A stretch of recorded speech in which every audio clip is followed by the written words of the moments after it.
Shalom Ibu Bapa, Saudara-saudariku yang dikasihi Tuhan Yesus Kristus. Salam jumpa kembali dalam acara renungan pagi ini. Bapak sekalian, kita akan mendengarkan firman Tuhan pada hari ini. Namun lebih dulu kita mau saat teduh sejenak di tempat kita masing-masing. Saat teduh dimulai.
Ya Tuhan Allah yang kami sembah dalam Yesus, kami bersyukur Tuhan buat hari yang indah ini Engkau berikan kepada kami untuk kami jalani kehidupan kami sepanjang satu hari ini.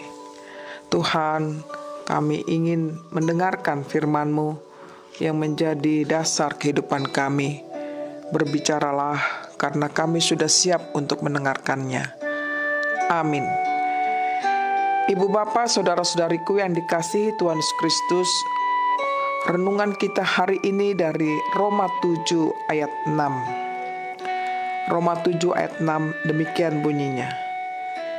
Tetapi sekarang kita telah dibebaskan dari hukum Taurat, sebab kita telah mati bagi Dia yang mengurung kita, sehingga kita sekarang melayani dalam keadaan baru menurut Roh, dan bukan dalam keadaan lama menurut hukum Taurat.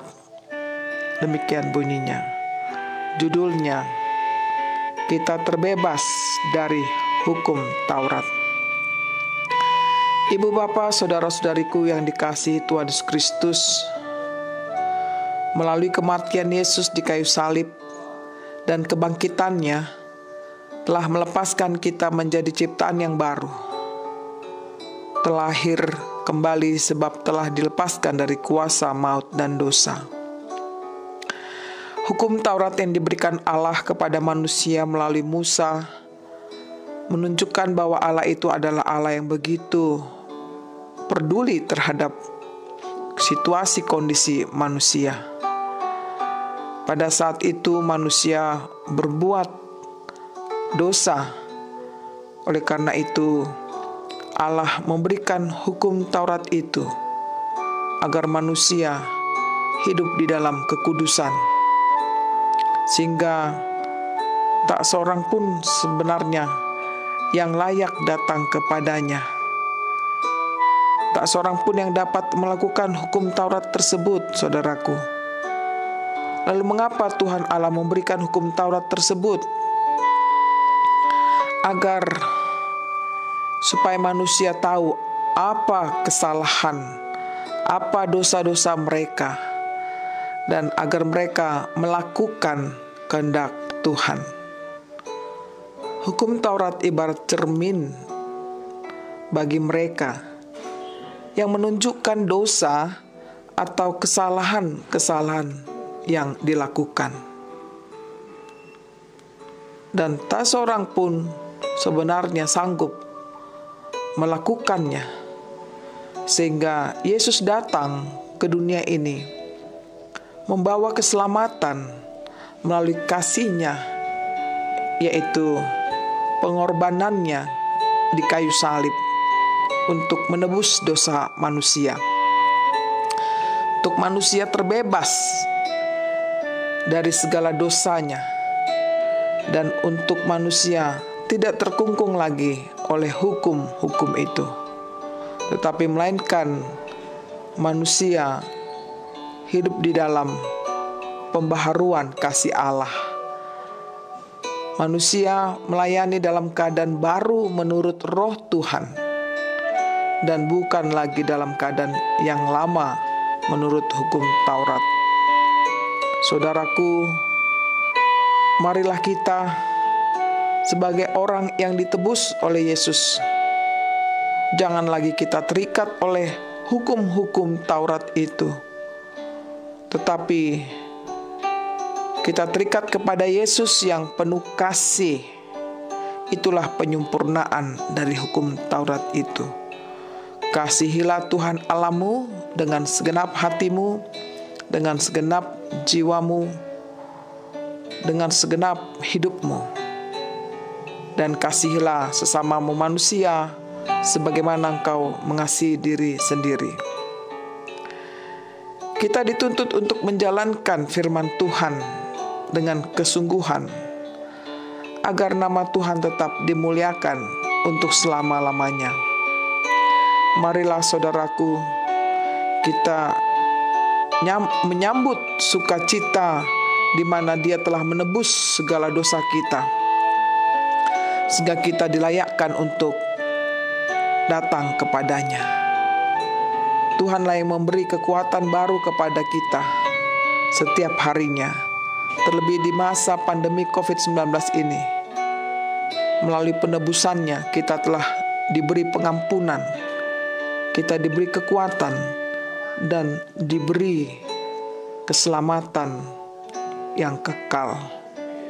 Kiranya kita mensyukuri akan perbuatan Allah, yaitu Dia telah datang ke dunia ini menyelamatkan hidup kami, dan Roh-Nya bersama dengan kita untuk kita melayani sungguh-sungguh sebagaimana tugas kita masing-masing.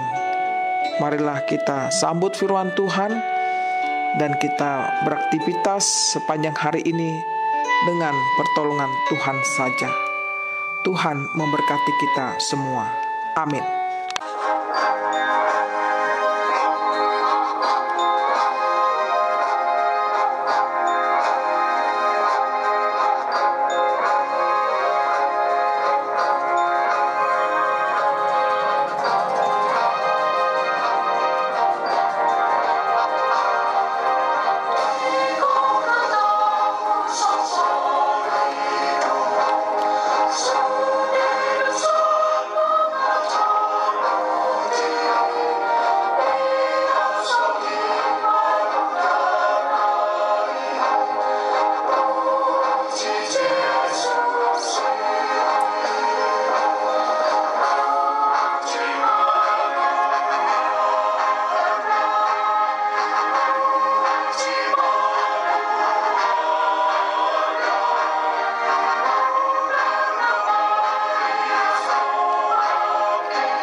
Marilah kita berdoa.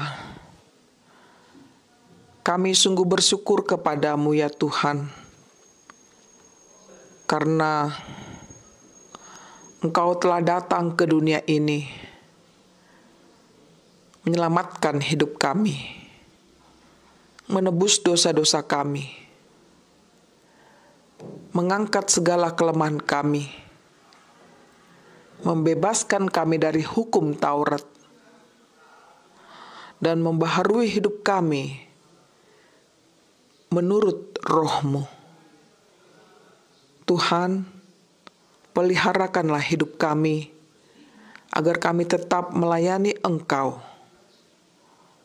dan kami menjalani kehidupan kami sesuai dengan kehendak-Mu. Di saat ini kami mau berdoa Tuhan, buat saudara-saudara kami dimanapun mereka berada pada saat ini. Berbagai macam perasaan-perasaan yang terjadi Tuhan. Apakah itu kedukaan, stres, kesusahan, apalagi dalam suasana pandemi COVID-19 ini. Beri mereka kekuatan Tuhan untuk mengatasi problem hidup mereka. Kuatkan iman mereka, sembuhkan mereka yang sakit.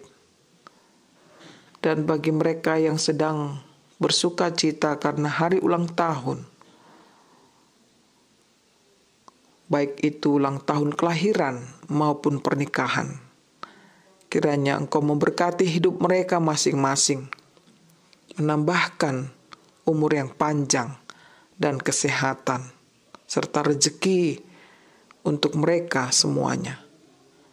Kami juga berdoa Tuhan untuk para tim medis yang tak putus-putusnya sampai saat ini masih banyak yang bermasalah seputar kesehatan ya Tuhan. Berikanlah hati yang mulia bagi pemerintah kami semuanya untuk memperhatikan keadaan masyarakat akibat COVID-19 ini. Sehingga para tim medis pun, dokter, perawat, mampu Tuhan melakukan yang terbaik dan bahkan menyembuhkan orang-orang yang sakit. Kami berdoa untuk Presiden kami, Bapak Joko Widodo, kiranya Engkau memberikan kekuatan, hikmat, kesehatan, dan umur yang panjang, sehingga dapat memimpin negara kami ini Tuhan ke arah yang adil, makmur, dan sejahtera. Kami juga berdoa Tuhan bagi para pemimpin umat-Mu, baik mulai dari tingkat jemaat, resort, distrik, dan pusat. Kiranya Engkau memberikan kasih karunia bagi seluruh para pelayan-Mu juga Tuhan, agar mereka mampu melayani jemaat dengan sebaik-baiknya. Kami juga berdoa bagi kehidupan anak-anak jalanan, para gelandangan yang tidak punya rumah, tempat tinggal, dan juga mereka yang di penjara. Tuhanlah yang memberikan penghiburan dan pertolongan. Kasih-Mu ya Tuhan memelihara hidup mereka. Inilah doa kami Tuhan, kami persembahkan dalam Yesus Tuhan kami. Amin. Terimalah berkat Tuhan, kasih karunia dari Tuhan Yesus Kristus dan kasih Allah Bapa, serta persekutuan Roh Kudus menyertai saudara semuanya. Amin.